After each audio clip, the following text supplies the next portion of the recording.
We were at a home last night at a Kirtan program, and I was speaking. And I said there's two things that we want basically our children to have.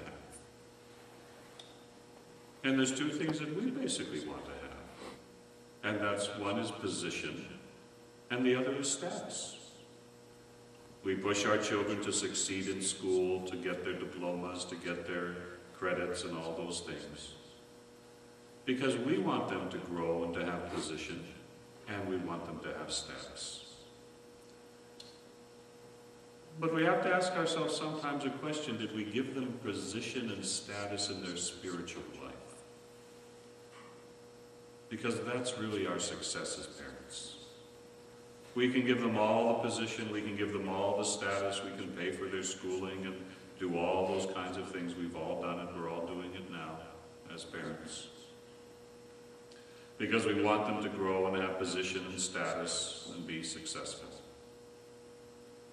But in that push sometimes, we forget to give them the position and the status in their spiritual life. And what is the meaning of position and status in spiritual life? Because ultimately for each and every one of us, whether we realize it or not, if we're young and we're thinking, that's not me. But the reality is that eventually, sometime in our life, our spiritual position and our spiritual status will be important.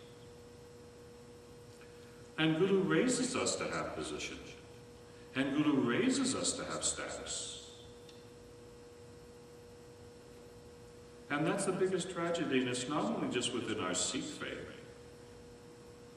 I faced the same thing when I was growing up in the faith I was raised in.